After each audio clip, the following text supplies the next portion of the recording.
할렐루야. 주님의 이름으로 환영합니다. 오늘 수요 찬양 예배 우리 마음과 정성과 뜻을 다해서 영과 진리로 아버지 하나님께 드리겠습니다. 다 같이 기도하시겠습니다.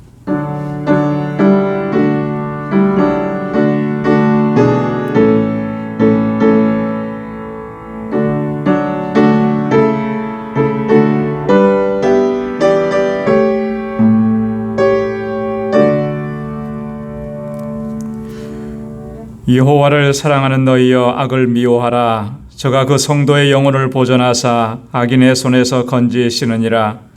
의인을 위하여 빛을 뿌리고 마음이 정직한 자를 위하여 기쁨을 뿌렸도다. 의인이여 너희는 여호와로 인하여 기뻐하며 그 거룩한 기념에 감사할지어다. 아멘.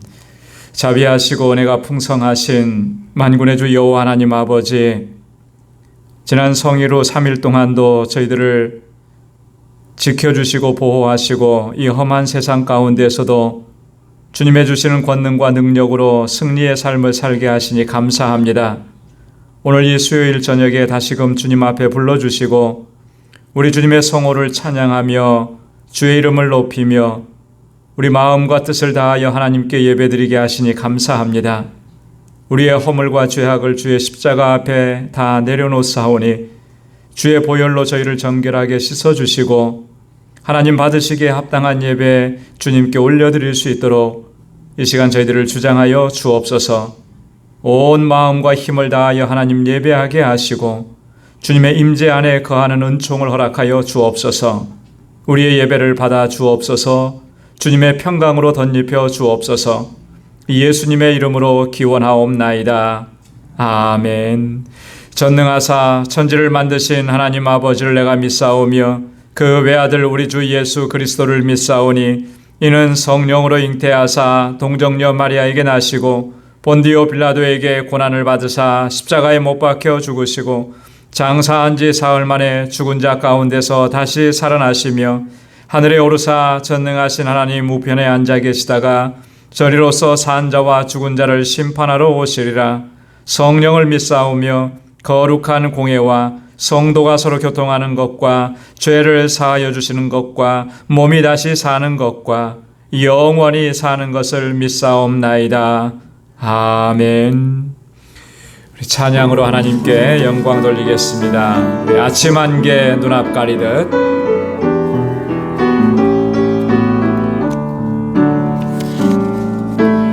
아침 안개 눈앞 가리듯 나의 약한 믿음 의심 쌓일 때 부드럽게 다가온 주의 음성 아무것도 염려하지 마라. 빗줄기에 바위 패이듯 나의 작은 소망 사라져갈 때 고요하게 들리는 주의 음성 내가 너를 사랑하노라. 외로움과 방황 속에서 주님 앞에 나아갈 때에 위로하시는 주님 나를 도우사 상한 나의 마음 감싸주시네. 십자가의 보혈로서 주의 크신 사랑 알게 하셨네. 주님께 감사하리라. 언제나 주님께 감사해. 다시 한번요. 아침 안개 눈앞 가리듯 나의 약한 믿음 의심 쌓일 때 부드럽게 다가온 주의 음성 아무것도 염려하지 마라. 빗줄기에 바위 빼이듯 나의 작은 소망 사라져갈 때 고요하게 들리는 주의 음성, 내가 너를 사랑하노라. 외로움과 방황 속에서 주님 앞에 나아갈 때에 위로하시는 주님, 나를 도우사 상한 나의 마음 감싸주시네. 십자가의 보혈로서 주의 크신 사랑 알게 하셨네. 주님께 감사하리라. 언제나 주님께 감사해. 주님께 감사. 주님께 감사하리라. 언제나 주님께 감사해. 아멘. 늘 감사하며 주님께 영광 돌리는 저의 삶이 되기를 원합니다. 예수가 함께 계시니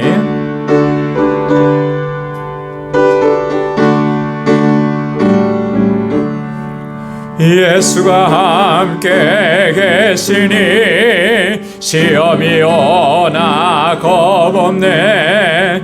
기쁨의 근원 되시는 예수를 위해 삽시다. 날마다 주를 섬기며 언제나 주를 기리고 그 사랑 안에 살면서 딴 길로 가지 맙시다. 이 세상 사는 동안에 주 이름 증거하면서 무한한 복락 주시는 예수를 위해 삽시다. 날마다 주를 섬기며 언제나 주를 기리고 그 사랑 안에 살면서 딴 길로 가지 맙시다. 이 세상 친구 없어도 예수는 나의 친구니 불의한 일을 버리고 예수를 위해 삽시다. 날마다 주를 섬기며 언제나 주를 기리고 그 사랑 안에 살면서 딴 길로 가지 맙시다. 주께서 심판하실 때 잘했다 칭찬하리니 이러한 상급 받도록 예수를 위해 삽시다. 날마다 주를 섬기며 언제나 주를 기리고 그 사랑 안에 살면서 딴 길로 가지 맙시다. 4절이요. 주께서 심판하실 때 잘했다 칭찬하리니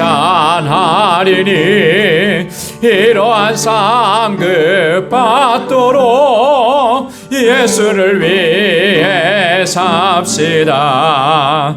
날마다 주를 섬기며 언제나 주를 기리고 그 사랑 안에 살면서 딴 길로 가지 맙시다. 아멘. 주님께서 심판하실 때 잘했다 칭찬받는 우리 모두가 되기를 소망합니다. 내 모든 시험 무거운 짐을, 내 모든 시험 무거운 짐을 주 예수 앞에 아뢰이면 근심에 쌓인 날 돌아보사 내 근심 모두 맡으시네.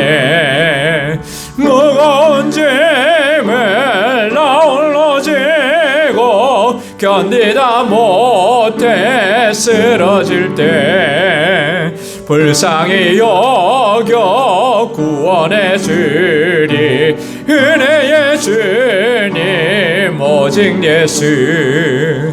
내 모든 괴로움 닥치는 환난 주 예수 앞에 아뢰이면 주께서 친히 날 구해 주사 넓으신 사랑 베푸시네.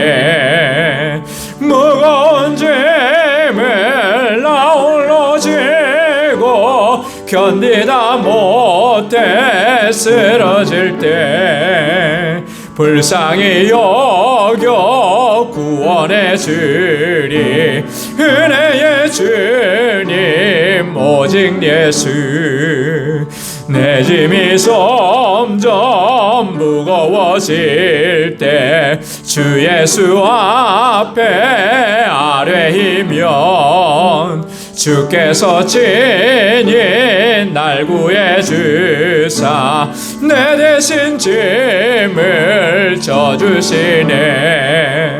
무거운 짐을 나 홀로 지고 견디다 못해 쓰러질 때 불쌍히 여겨 구원해 주리. 은혜의 주님 오직 예수. 마음의 시험 무서운 죄를 주 예수 앞에 아뢰이면 예수는 나의 능력이 되사 세상을 이길 힘주시네. 마음의 시험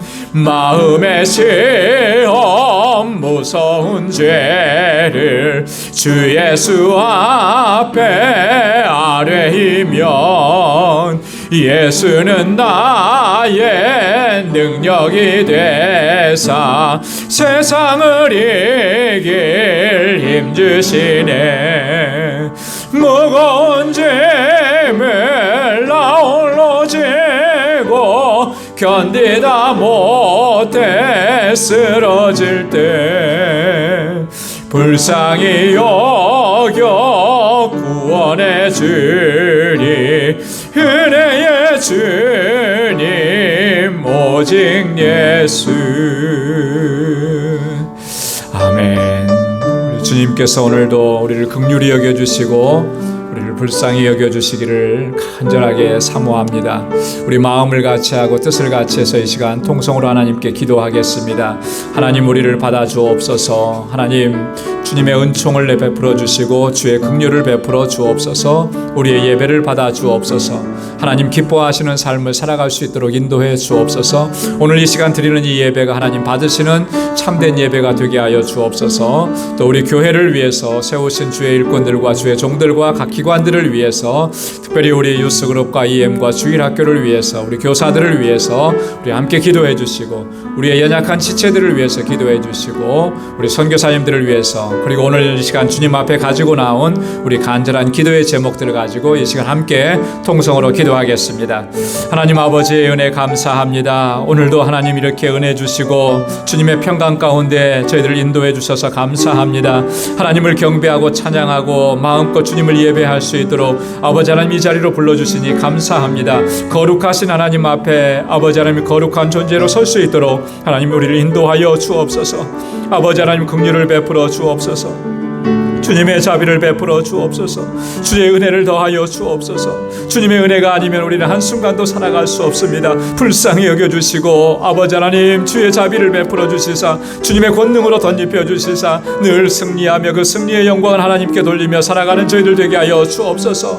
아버지 하나님 신령과 진정으로 하나님 예배하게 하시고 우리의 모든 중심이 오직 주님만을 바라보고 주님의 임재만을 갈망하며 주님께 더 가까이 나아갈 수 있도록 도와주옵소서. 거룩한 하나님의 백성으로 다시금 세워주옵소서. 거룩한 삶을 살게 하여 주옵소서. 하나님의 기쁨이 되는 삶을 살아가기에 부족함이 없도록 인도하여 주옵소서.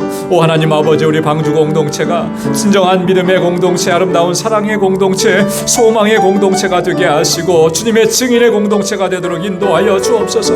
아버지 하나님 이 재단을 아버지 뜻 가운데 세워주시고 여기까지 인도하시니 감사합니다. 주님의 권속들, 주님의 백성들, 하나님의 신실한 일꾼들 주님 붙잡아 주옵소서. 주님을 섬기는 저희의 마음 하나님께서 귀하게 받아주시고 언제나 믿음으로 나아가 승리하게 하시고 오직 하나님의 영광을 위해 살아가기에 부족함 없도록 도와주옵소서. 우리 사랑하는 성도들 그 가정과 직장과 삶의 터전을 붙잡아 주시고 하나님 허락해 주신 믿음의 기업들을 견고하게 붙잡아 주셔서 언제나 어디서나 복의 근원된 삶을 살게 하시고 예수 그리스도의 아름다운 향기로 드러나는 삶이 되도록 인도하여 주옵소서. 특별히 아버지 하나님 이곳에서 자라나는 우리 어린 심령들, 우리 사랑하는 학생들, 청년들 하나님 붙잡아 주시고 정말 아버지 다니엘과 같은 믿음의 사람, 기도의 사람들이 다 되게 하시고 아버지 하나님 다윗과 같은 믿음의 용사들이 다 되게 하여 주시옵소서. 저에게 지혜와 명철을 더하게 하시고 하나님의 뜻대로 온전히 순종하는 믿음의 사람들이 되도록 도와주옵소서. 우리 모든 교사들에게 하나님 은혜와 능력과 권능으로 함께하여 주옵시고 아버지 하나님 그래서 날로 부흥하고 성장하게 하시고 주의 은총을 더하여 주옵소서. 육신의 연약한 우리 사랑하는 권속들 하나님 주의 손으로 만져 주옵소서. 아버지 하나님 모든 삶의 질고와 염려와 걱정 다 주님께 맡기게 하시고 수고하고 무거운 짐진 자들아 다 내게로 오라고 하신 주님의 부르심 앞에 나아가고 하나님께서 주시는 참평안, 세상이 줄 수 없는 참평강을 누리는 삶이 되도록 도와주옵소서. 비록 광야와 같은 삶이 계속되지만 하나님 염려하지 않게 하시고 두려워하지 않게 하시고 광야 가운데서도 만나와 메추라기로 먹이시고 입히셨던 주님의 그 놀라우신 은총으로 저에게 덧입혀 주옵소서. 아버지 하나님 지금도 세계 곳곳에서 복음을 증거하는 사랑하는 주의 종들 붙잡아 주시고 평안케 하시고 강건케 하시고 안전하게 붙잡아 주시고 하나님 귀한 열매가 가득한 삶과 사역이 되도록 은혜 베풀어 주옵소서. 오늘 이 저녁에도 하나님 주님께 나와서 간절하게 우리 마음의 소원을 아뢰고 간구하는 주의 종들의 기도마다 우리 하나님 선하신 응답을 허락해 주옵시며 오늘도 말씀으로 우리를 새롭게 하시고 새롭게 도전하여 주시고 주님 앞에 새롭게 결단하는 은혜의 시간이 되도록 인도하여 주옵소서. 성령께서 함께 하실 줄로 믿습니다. 우리의 기도를 들으시고 응답하여 주옵소서. 예수님의 이름으로 간절히 기도드리옵나이다. 아멘. 아멘. 아멘. 할렐루야. 우리 간절한 기도 또 하나님의 선하신 응답이 우리 가운데 임할 줄로 믿습니다. 이제 말씀 함께 나누는 시간입니다. 오늘 묵상할 하나님의 말씀은 로마서 2장 17절에서부터 마지막 29절까지 말씀입니다. 로마서 제2장 17절에서부터 29절까지 우리 한 절씩 교독하겠습니다. 유대인이라 칭하는 내가 율법을 의지하며 하나님을 자랑하며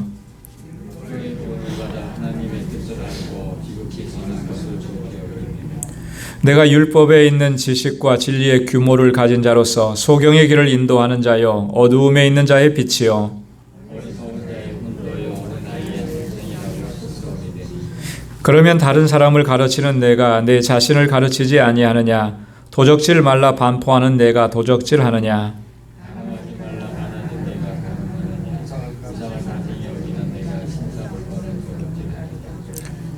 율법을 자랑하는 내가 율법을 범함으로 하나님을 욕되게 하느냐?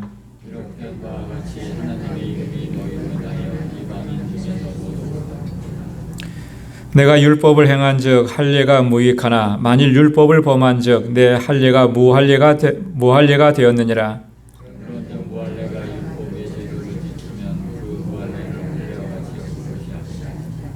또한 본래 무할례자가 율법을 온전히 지키면 의문과 할례를 가지고 율법을 범하는 너를 판단치 아니하겠느냐.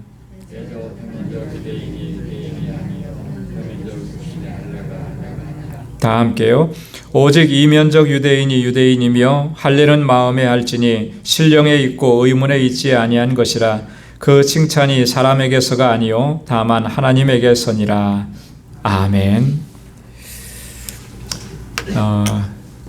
우리 지난주에 이어서 계속되는 말씀인데 이 로마서 2장 1절에서부터 그 3장 8절까지의 말씀은 그러니까 유대인들의 죄를, 유대인들의 범죄, 유대인들의 죄악상 이런 것들을 지적하는 내용이라 이렇게 말씀을 드렸습니다. 그리고 지난주에 나눈 말씀 16절까지 말씀은 거기에 이제 서론적인 부분이었다라고 이렇게 말씀을 드렸습니다. 이 서론적인 부분, 지난주 말씀 나눈 것 중에 간단하게 한두 가지만 좀 이렇게 다시 생각해 보고자 하는 것은 뭐냐면, 하나님께서 이렇게 심판하실 때 그 기준이 무엇이었느냐라고 하는 것을 지난주에 말씀을 좀 같이 나눴습니다. 어떤 기준을 가지고 심판하신다 그랬죠? 두 가지를 말씀을 드렸습니다. 하나는 진리대로 판단하신다 그랬어요. 진리대로. 하나님은 진리이시고 또 하나님의 그 본성에 또 하나님의 공의에 입각해서 진리대로 모든 것들을 판단하신다. 그렇기 때문에 하나님께서 판단하시고 하나님께서 심판하시는 것은 거기에 이의를 제기할 수가 없는 거예요. 완전한 심판입니다. 사람이 하는 것들은 간혹 잘못되는 경우들이 있습니다. 그죠? 사람이기 때문에 그런 거예요. 그래서 재판을 아무리 공정하게 한다 그래도 완전하게 공정하게 할 수는 없어요. 그러나 하나님은 완전하신 분이죠. 하나님은 진리이시죠. 그래서 그 진리대로 모든 것을 판단하신다라고 하는 거고, 또 하나는 기준이 뭐라 그랬습니까? 한 주밖에 안 지났는데 다 잊어버리셨어요. 그래서 제가 서론 부분을 지난주 거 요약하는 걸 쓰려고 그러다가 제가 안 썼는데, 두 번째는 행한 대로예요. 행위대로. 그가 어떻게 행했느냐, 그 행위대로 보응하신다 그랬습니다. 그래서 하나님의 뜻대로 행하고, 그죠? 하나님의 말씀대로 행하고 거룩한 뜻을 쫓아서 행했으면 거기에 대한 보응이 주어지는데, 그건 존귀와 영광과 썩지 아니할 것으로 하나님께서 다 보응해 주십니다.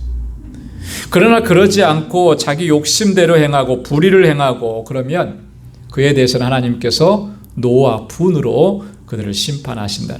이 두 가지가 하나님의 심판의 기준이라고 하는 거예요. 그래서 우리가 항상 하나님 앞에 설 때에 하나님께서 우리를 어떻게 판단하시는지를 잘 봐야 됩니다. 그리고 그 하나님의 기준에 맞게 나의 삶의 모습을 돌아봐야 하는 것이죠. 내가 정말 진리 안에서 걸어가고 있느냐, 정말 나의 행하는 모든 일들이 하나님의 기쁨이 되고 하나님의 뜻을 쫓는 것이 되느냐. 만약에 그렇지 않다면 뭔가 문제가 심각하게 발생할 수 있다라고 하는 것이죠. 자, 그 다음에 이제 본격적으로 오늘 함께 읽은 본문에서는 유대인들의 죄를 조목조목 이렇게 지적을 하는데요.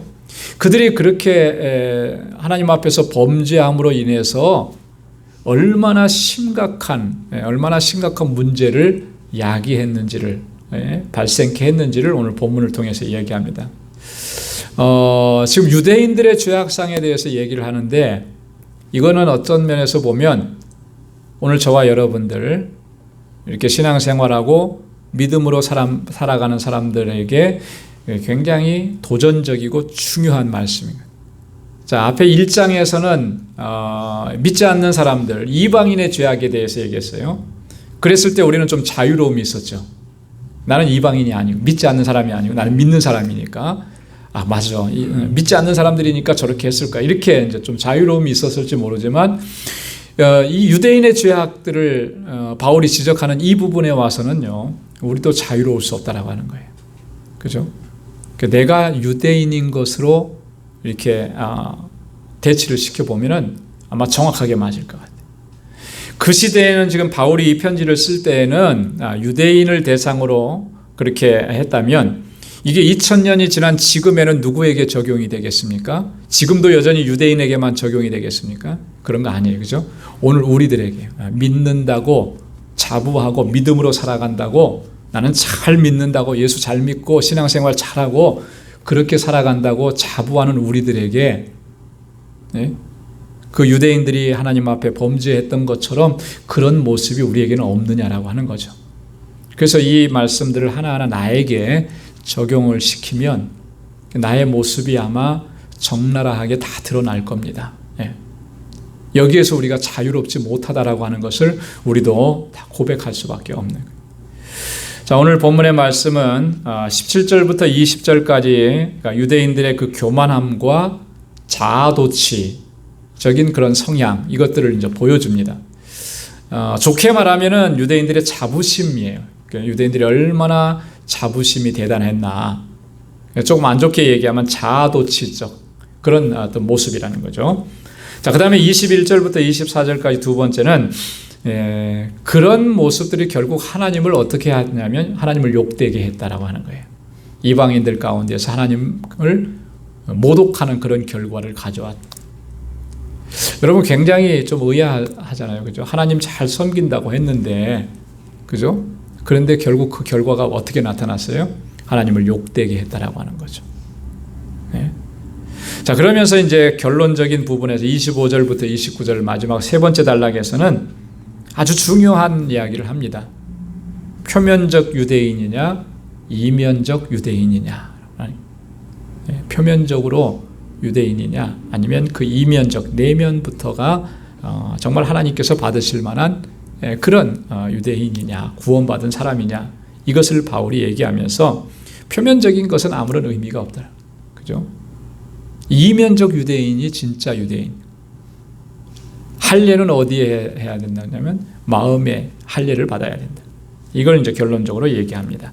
자, 그럼 본문의 내용을 우리 하나씩 좀 살펴보도록 하겠습니다. 17절부터 20절까지는 유대인들의 교만함과 그 자아도취적인 그런 모습이라 그랬는데요. 자, 17절 보시면 자, 뭐라고 합니까? 한번 같이 읽어볼까요?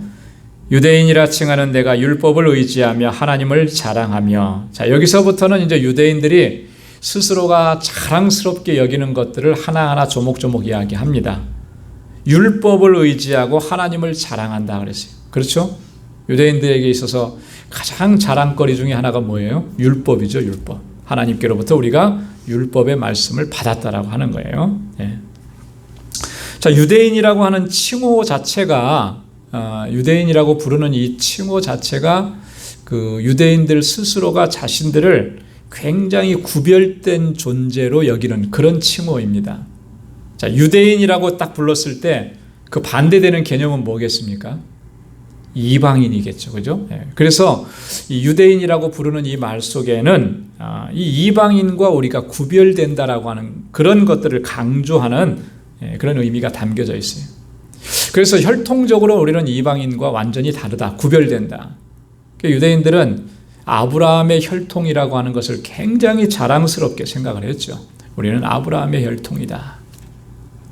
우리나라 사람들도 뭐 어느 나라 사람이나 다 비슷한 것 같아요. 이런 것들이 다 있어요. 그죠? 우리나라 사람들도 가문을 굉장히 중요하게 생각하잖아요. 그죠? 그리고 내가 뭐 왕족이다. 그리고 내가 양반 가문이다. 내가 무슨 사대부 집안의 장손이다. 이런 것들을 많이 이렇게 자랑스럽게 생각하는데, 그러니까 유대인들이 이제 그렇게 했다라고 하는 거예요. 그런데 바울이 여기서 강조하고 싶은 건 뭐냐면 그런 게 무슨 의미가 있느냐? 그건 아무런 의미가 없는 거다라고 하는 거예요. 그들이 율법을 의지한다 그랬습니다. 율법을. 얼마나 율법을 그들이 소중하게 여기고 또 율법을 가졌다라고 하는 것을 자랑스럽게 여기고 그 율법을 바울이 표현하면 의지한다라 그랬는데, 여기서 말하는 그 율법을 의지한다라고 하는 말은 이런 거예요. 맹목적이고 또 기계적으로 율법을 의지하는 그들의 모습.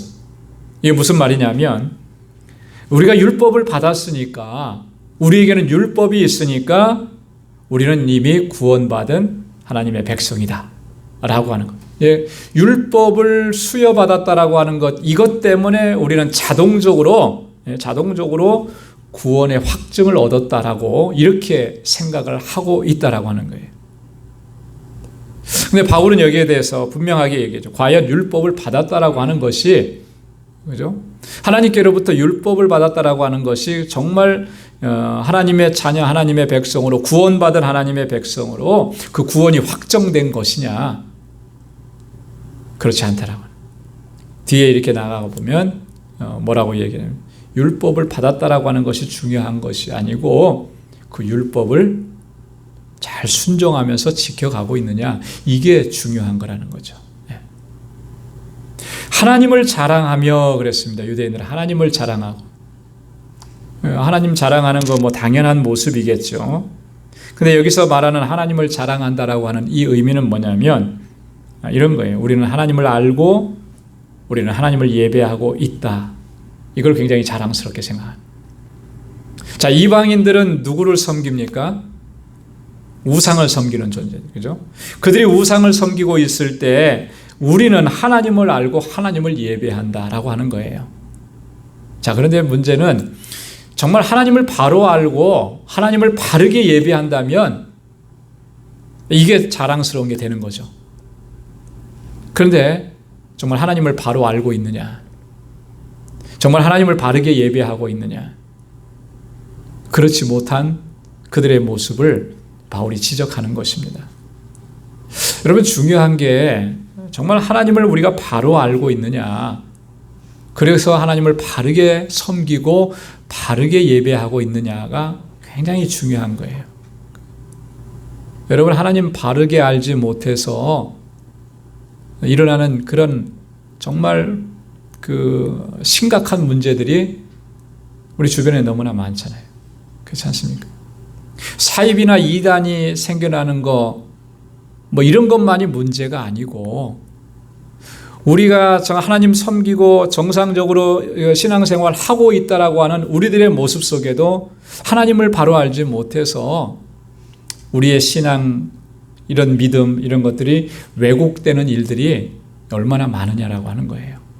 여러분, 꼭 뭐 이단들이만 잘못되어 있고 그런 게 아니라 오늘 우리 안에도 그렇게 잘못된 것들이 너무 많다라고 하는 거죠. 그런 현상들이 왜 일어나느냐? 성경에서 계시하고 있는 하나님을 우리가 바로 알지 못하기 때문에, 그래서 하나님을 바르게 예배하지 못해요. 하나님을 예배하면서도 온갖 세속적인 것들이 우리 속에 다 들어와 있어가지고 그 세속적인 기준에 의해서 내 욕심과 내 야망을 채우려고 하고 그것을 요구하고 이러면서 하나님을 예배하고 그런 경우들이 얼마나 많으냐. 기도하면서도 하나님의 뜻을 구하기보다는 내 뜻을 구하려고만 그렇게 하고 내 목적을 이루려고만 그렇게 기도하는 것들이 얼마나 많으냐. 그러니까 하나님을 우리가 바로 알지 못하면 우리 속에서도 그런 일들이 비일비재하게 일어날 수 있다고 하는 거예요. 그래서 오늘 우리가 정말 우리 자신의 모습을 잘 살펴봐야 합니다. 하나님 잘 알고 바로 알고 그렇게 바르게 하나님을 섬기고 하나님을 예배하고 있느냐라고 하는 거죠. 자, 그 다음에 18절 말씀에 보면 우리 한번 같이 읽어볼까요? 18절 시작. 율법의 교훈을 받아 하나님의 뜻을 알고 지극히 선한 것을 좋게 여기며. 자, 그 유대인들은 율법의 교훈을 받죠. 그 율법을 가장 소중하게 여겼기 때문에 율법으로 자녀들을 가르치는 일에 사실 유대인들은 최선을 다합니다. 그래서 유대인들은 대략 한 아이들이 5살, 6살 이렇게 되면서부터 부모님들이 계속해서 율법을 읽고 암송하는 그런 훈련을 아주 철저하게 시킨다 그래요. 하나님의 말씀을 읽는 거, 하나님의 말씀을 암송하는 일에 그들은 최선을 다해서 이렇게 훈련시키고 한다는 거예요. 그래서 이제 유대인들이라면 다 무슨 생각을 가지고 있느냐 하면 이런 거예요. 우리가 이렇게 율법을 잘 배웠으니까 우리가 하나님의 뜻을 잘 알고 있다. 이것을 굉장히 큰 유익으로, 굉장히 큰 특권으로 유대인들은 그렇게 생각해요. 우리는 하나님의 뜻을 다 잘 알고 있다. 그리고 선한 것을 좋게 여긴다라고 하는 이 말은 뭐냐면 선하고 악한 것을 구별할 줄 안다라고 생각을 한 거죠.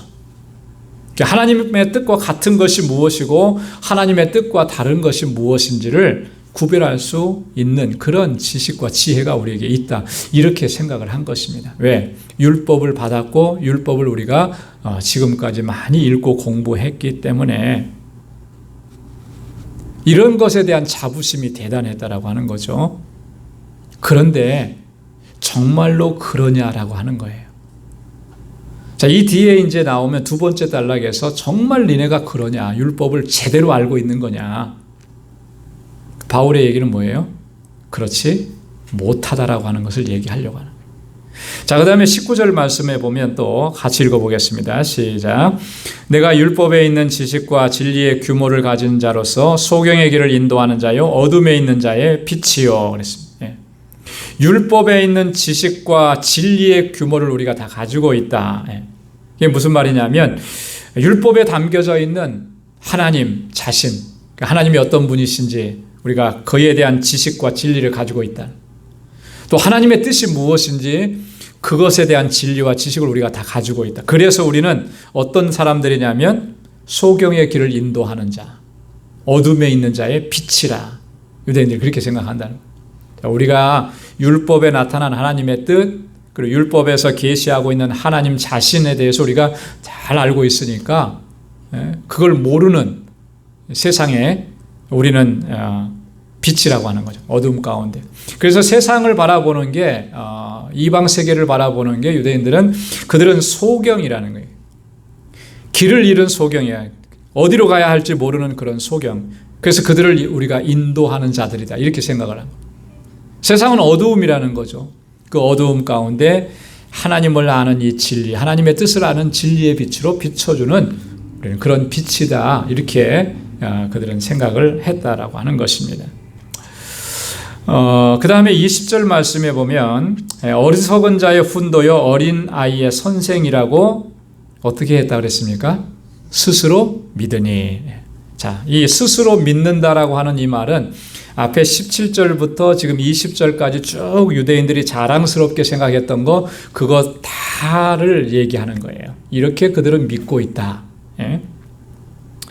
우리는 소경의 길을 인도하는 자고 어둠에 있는 자의 빛이고 우리는 어리석은 자의 훈도고 어린아이의 선생이라고 우리는 그렇게 믿고 있다. 유대인들이 그렇게 생각한다라고 하는 거죠. 여러분 어리석은 자의 훈도라고 했는데 훈도라고 하는 말은 교육자라고 하는 그런 의미예요. 인스트럭터라고 하는 그런 의미입니다. 그래서 잘못된 것이 있으면 바로 잡아주는 이런 사람들. 그 어린아이의 선생이라고 했는데 이 선생이라고 하는 말은 티처죠. 갈라디아서에서 바울은 이 몽학 선생이라고 하는 표현을 썼습니다. 어린아이들을 가르쳐주고 바르게 이끌어주는 가정교사. 이제 그런 의미. 이 선생이라고 하는 말은 그런 의미예요. 자기들이 이제 그런 사람이에요. 어리석은 자, 어린아이 누구를 가리키는 거겠습니까? 다 아직 진리의 빛을 모르는 이방 사람들을 얘기하는 것이겠죠.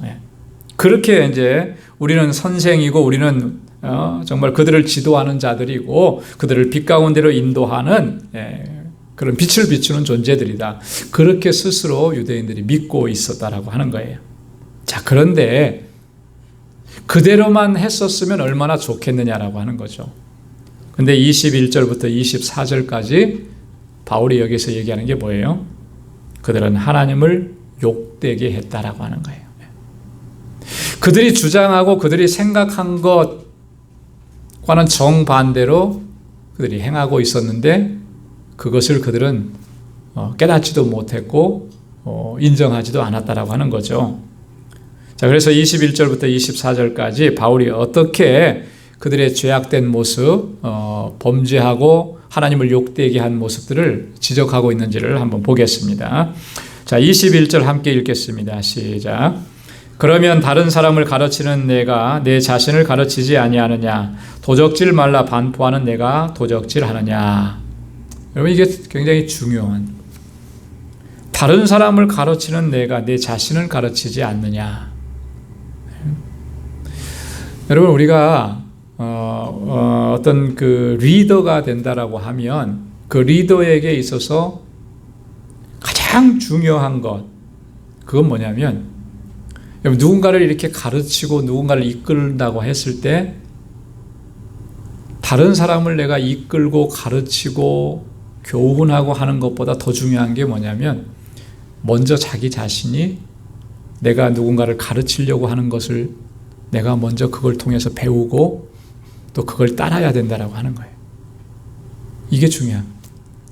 자기 자신은 배우려고 하지 않고, 자기 자신은 바로 세우려고 하지 않고, 자기 자신은 가르치지 않고, 남만, 다른 사람만 가르치려고 하고, 다른 사람만 교훈하려고 하면, 그럼 이것처럼 이율배반적인 것이 어디 있겠어요? 이게 굉장히 중요한 예를 들어서 우리 그 자녀들을 어렸을 때부터 이제 쭉 양육하고 키울 때 부모님들이 자녀들이 많이 이렇게 뭐라 그럴까요?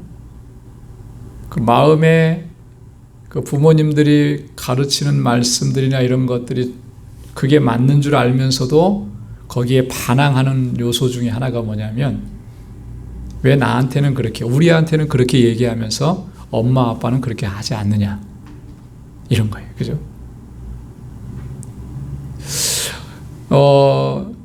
자녀들한테는 이렇게 해야 된다, 저렇게 해야 된다, 다 이렇게 얘기하는데 정작 부모님은 나는 그렇게 하지 않고 있는 거예요. 여러분, 이런 모습들이 자녀들의 눈에 안 비치는 것 같지만 다 비춰지고 다 보여지는 거예요. 그렇잖아요?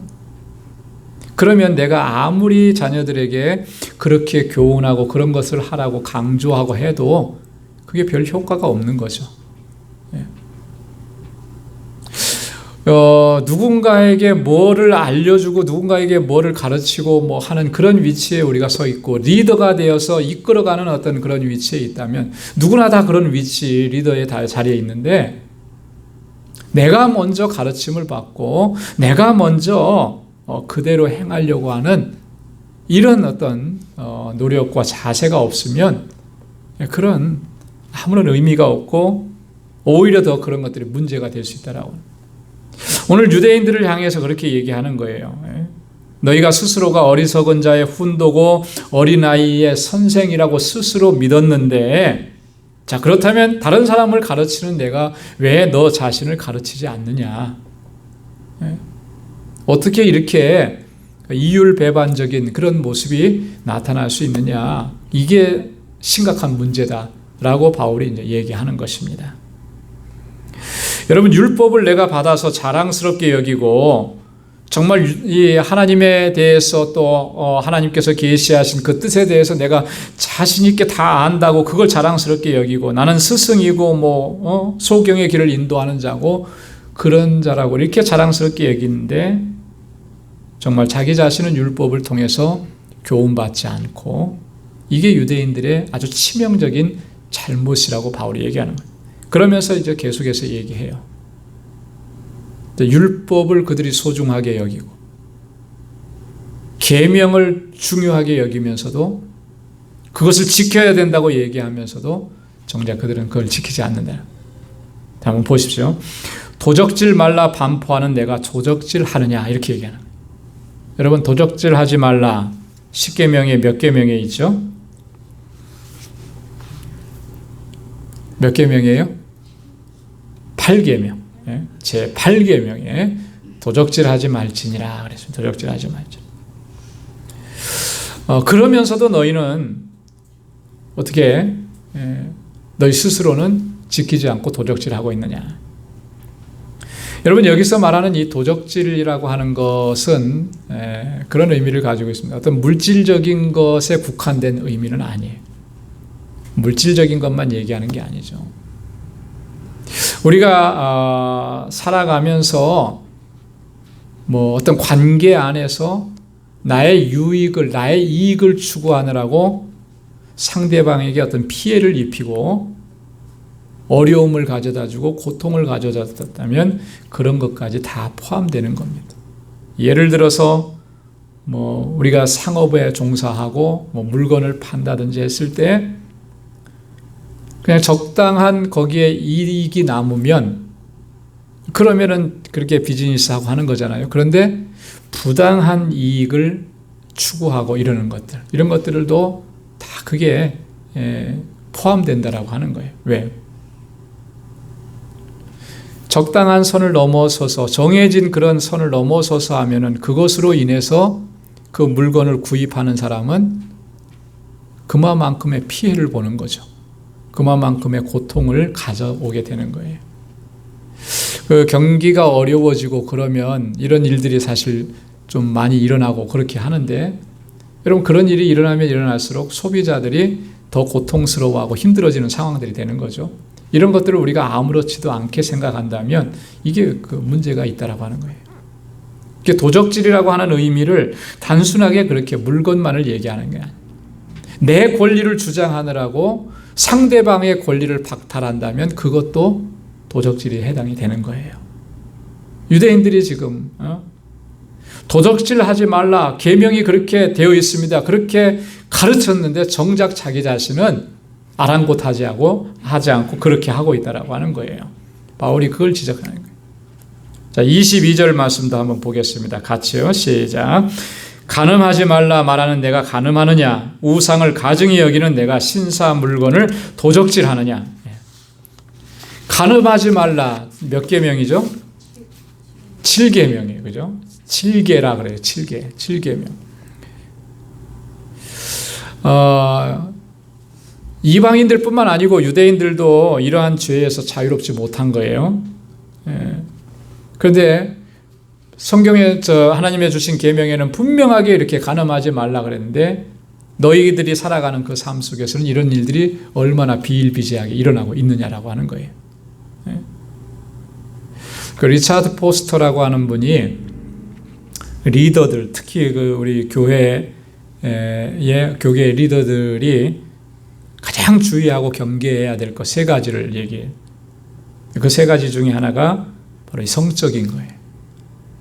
그리고 나머지는 돈, 또 2번째는 권력. 이 3가지를 주의하고 조심하라. 그러면 크게 문제 없이 그 사역을 감당할 수 있다. 대부분 다 거기에서 넘어지는데 요즘 시대는 보니까 그 성적인 문제에서 걸려 넘어지는 경우들이 너무나 비일비재해요. 성경은 이렇게 강조하고 주의하고 조심하게 하는데 그걸 귀담아 듣지 않으면 그런 유혹에 쉽게 빠져버리고 그런 이런 안타까운 일들이 일어나는 거죠. 간음하지 말라고 그렇게 외치면서 정작 자기 자신은 그런 일에 빠져들어가는,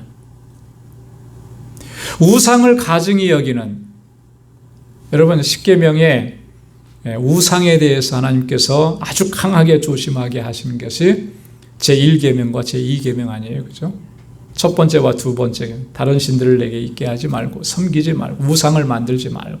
얼마나 중요한 거면 10계명을 주시면서 첫 번째, 2번째 말씀을 하셨겠어요? 그래서 유대인들은 우상 섬기는 것은 이게 죄라는 거 다 알고 있죠. 그런데 정작 내가 신사 물건을 도적질하느냐, 신당에 있는 물건을 가져가고 도적질하느냐, 이런 이율배반적인 모습. 자, 그 다음에 이제 그래서 23절과 24절에 보면 이런 모습들이 결국에는 하나님을 욕되게 한다는 거예요. 율법을 가지고 있다라고 하는 것을 자랑했지만 율법의 말씀대로 살지 않는 거죠. 그래서 그 결과가 하나님을 욕되게 하고, 하나님의 이름이 너희로 말미암아 이방인 중에서 모독을 받게 하는 이런 일들을 자행하고 있는데 그러면서도 깨닫지 못하는 거예요. 여러분 이 말씀을 보면서 우리의 삶의 모습을 한번 돌아보면 좋겠습니다. 우리는 이렇게 하지 않고 있다고 정말 자신 있게 대답할 수가 있겠는가? 율법을 자랑하는 내가 율법을 범함으로 하나님을 욕되게 하느냐 그랬는데 하나님의 말씀대로 우리가 순종하지 않고 하나님의 율례와 법도대로 따르지 않고 그걸 범함으로 말미암아 하나님을 욕되게 하고 있지 않느냐라고 하는 거죠. 우리가 하나님 말씀대로만 순종하면서 살면 하나님께 영광 돌리는 삶을 살아갈 수가 있을 거예요. 근데 그렇게 하지 못했기 때문에 하나님을 욕되게 했던 일들이 얼마나 많아요. 여러분, 우리가 나가서 잘못하면, 그죠? 우리가 그리스도인이라고 하면서 뭐 교회 목사고 장로고 권사라고 하면서 나가서 세상 속에서 잘못하게 되면 그 결과가 다 어디로 가겠습니까? 물론 나 자신도 욕을 먹겠죠. 손가락질 당하고 교회 다니면서 목사라는, 장로라는.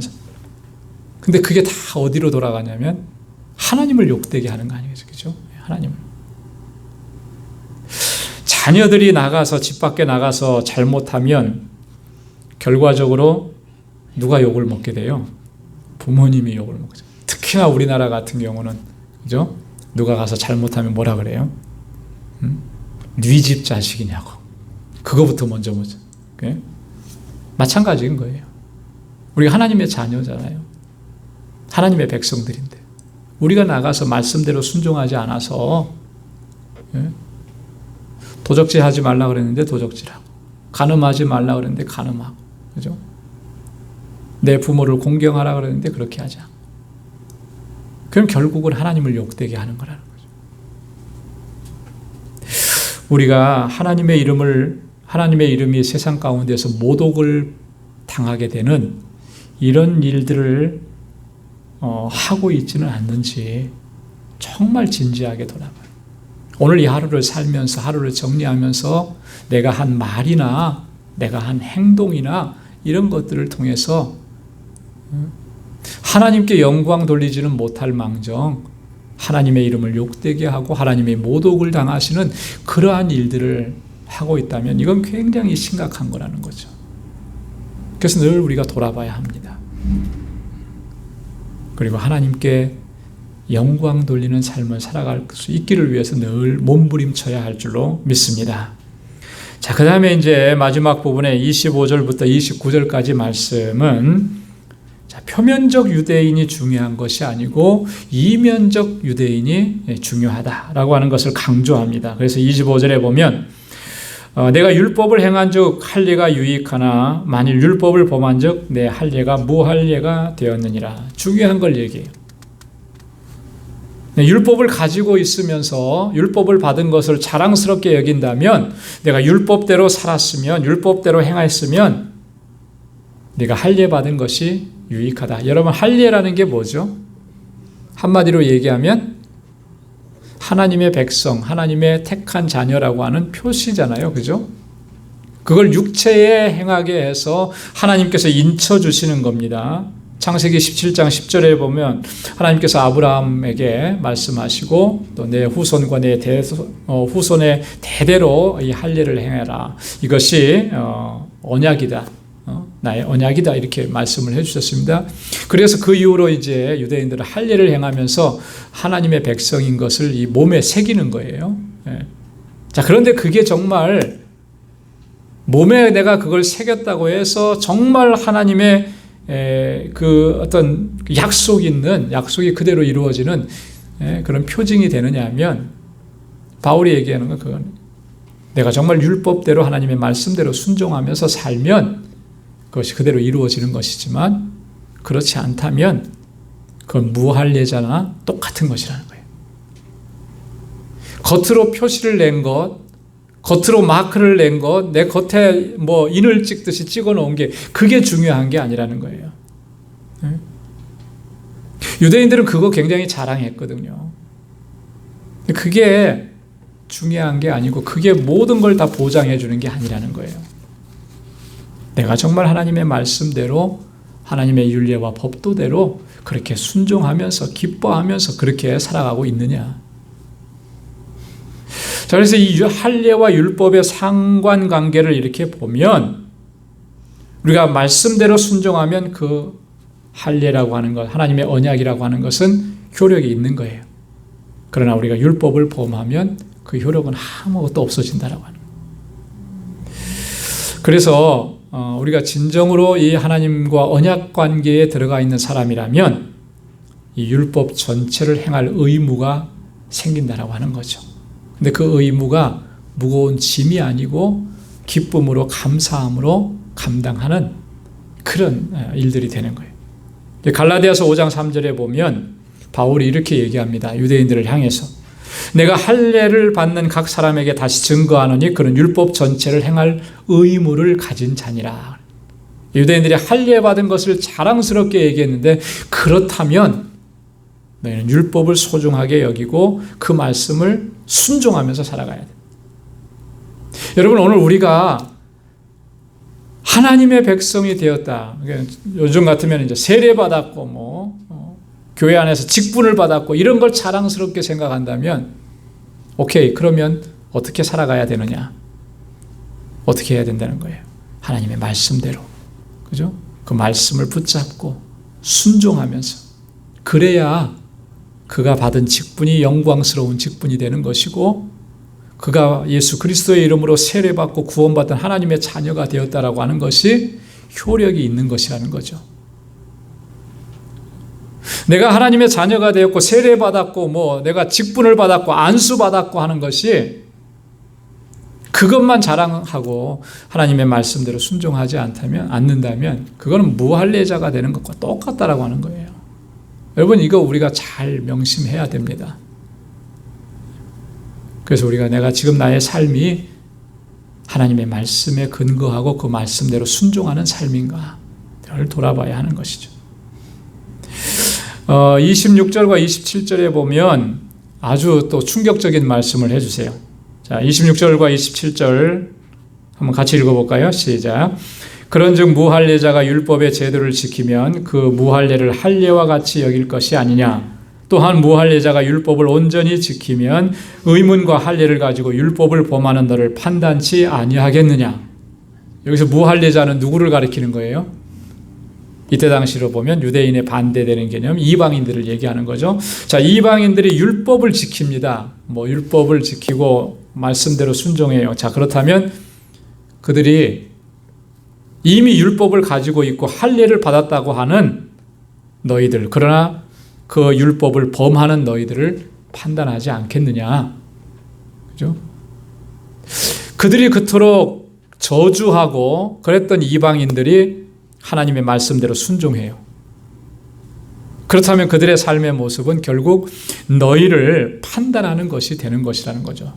율법을 받았으면서도 그걸 순종하지 않고 지키지 않기 때문에. 이런 것까지 얘기해요. 여러분 오늘 우리가 살아가는 세상 속에서도 비슷한 현상이 많이 일어나는 것 같아요. 그죠?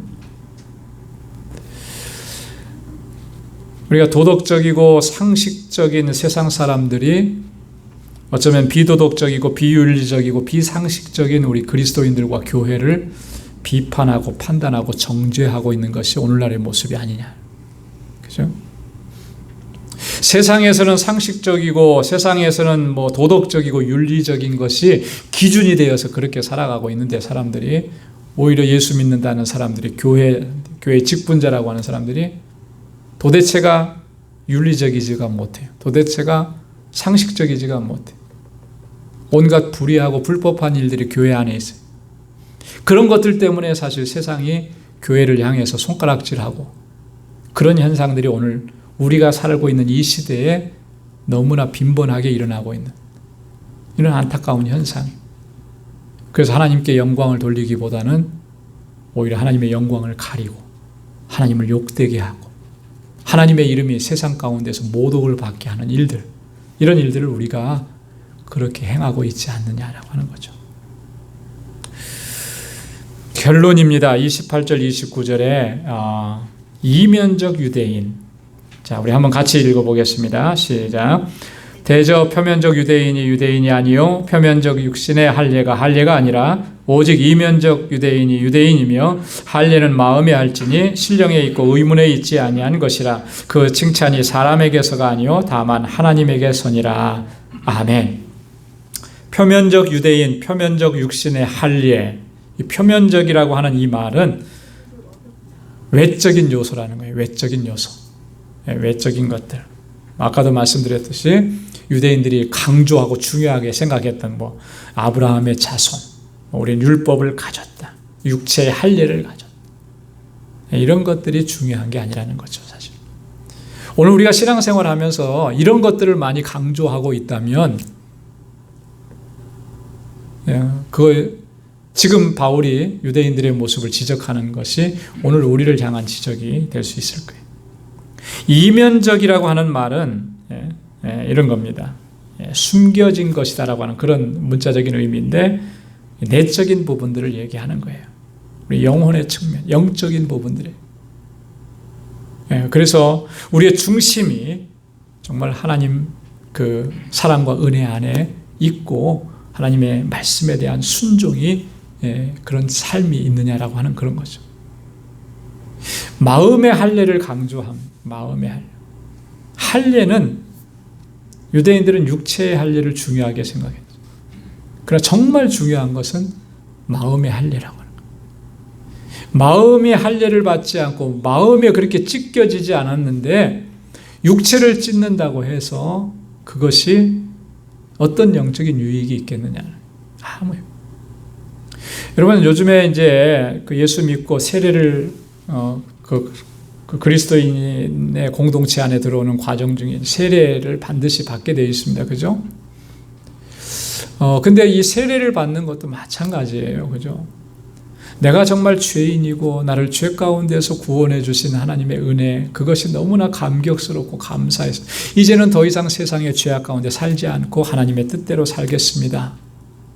라는 결단을 가지고 구원해 주신 하나님의 은혜에 감사해서 이제는 내가 세상의 모든 죄에 씻었고 다시는 그쪽으로 빠져들지 않겠다라고 하는 결단을 가지고 그렇게 세례를 받으면 그 세례가 의미가 있죠. 그런데 그런 것이 없고 그냥 절차니까, 과정이니까, 형식에 따라서 이렇게 하면 그 세례는 아무 의미가 없는 거예요. 정말 중요한 것은 내 마음에 내적으로 그런 결단과 각오와 그런 믿음의 자세를 가지고 있느냐라고. 그게 중요한. 그래서 마음의 할례라 이런 표현을 썼습니다. 여러분 예레미야서를 보면 하나님께서는 예레미야 선지자를 통해서 이렇게 말씀을 하셨습니다. 이거 한 절만 읽겠습니다. 예레미야 4장 4절 다 같이요. 시작. 유다인과 예루살렘 거민들아 너희는 스스로 할례를 행하여 너희 마음 가죽을 베고 나 여호와께 속하라. 그렇지 아니하면 너희 행악을 인하여 나의 분노가 불같이 발하여 사르리니 그것을 끌 자가 없으리라. 아멘. 자, 스스로 할례를 행하여 무엇을 베라 그랬습니까? 마음 가죽을 베라 그랬어요. 내 마음 가죽. 내 심령이 깨어져야 된다라고 하는 거예요. 그죠? 하나님 앞에 우리의 심령을 통에 자복하고 나와야 그래야 된다라고 하는 거죠. 육체의 할례를 받은 것만 자랑하면서 나는 하나님의 구원받은 백성이니까 무슨 일이 있어도 나는 구원받아. 이게 아니고 정말 마음에 통회하고 자복하는 심령으로, 그죠? 하나님의 은혜 아니면 안 된다라고 하는 겸비하고 겸손한 마음으로 내가 얼마나 죄인인 것을 알아서 통곡하면서 나아가는, 그게 마음 가죽을 베는 거예요. 그 마음이 어떤 일회성이 아니고요. 눈물 펑펑 한번 흘리고 끝나버리는 일회성이 아니고 계속해서 그 마음의 자세를 가지고 신앙생활을 해야 하는 거죠. 믿음의 길을 걸어가요. 그런 사람들에게 하나님께서 은혜 베풀어 주시는 건데 예레미야를 통해서 주신 말씀 보세요. 뭐라 그랬습니까? 그렇지 않으면, 그렇게 하지 않으면 너의 행악을 인해서 나의 분노가 불같이 벌하고 사르게 될 것이고 하나님께서 불로 사르면은 그것을 끌 사람이 없을 것이다. 엄청난 경고의 말씀입니다. 이면적 유대인이 진정한 유대인입니다. 이면적 할례, 마음의 할례가 진정한 할례인 것이에요. 그래서 우리의 마음의 중심이 항상 하나님 앞에 바르고 진실하고 거룩하고 하나님의 뜻에 합당하게 우리의 중심을 세워가는 그런 믿음의 여정이 다 될 수 있기를 주님의 이름으로 축원합니다. 기도하겠습니다. 하나님 아버지 감사합니다.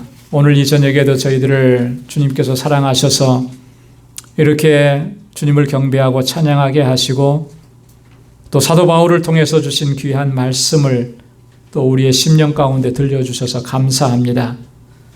유대인들이 그 자랑하던 그 모든 것들, 그것이 정말 얼마나 허망하고 허무한 것이며 하나님 그 마음의 중심에서 하나님의 말씀을 순종하지 않고 하나님의 뜻대로 행하지 않았던 이러한 모습들을 바울이 신랄하게 지적하면서 오늘 우리에게는 그런 모습이 있지는 않은지 우리가 우리 자신들을 돌아볼 수 있도록 인도해 주셔서 감사합니다. 우리 마음의 할례를 행하고 통회하고 차복하는 심령으로 주님 앞에 나아가고 늘 겸비한 마음으로 주님 앞에 설 수 있는 저희들이 되게 하여 주옵소서. 단 한순간이라도 하나님을 욕되게 하거나 하나님의 이름이 이 이방 사람들 가운데서 모독을 받게 하는 그런 일들이 우리 가운데 일어나지 않도록 성령께서 우리를 주장하시고 인도하여 주옵소서. 오직 하나님의 영광을 위해서 살고 하나님의 뜻을 이루어가면서 하나님 믿음으로 살아가는 우리 방주의 권속들이 다 될 수 있도록 주님 인도하여 주옵소서.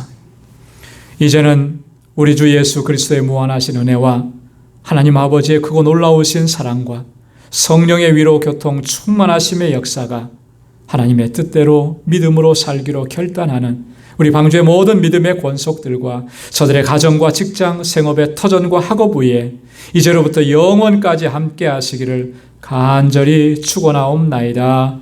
아멘.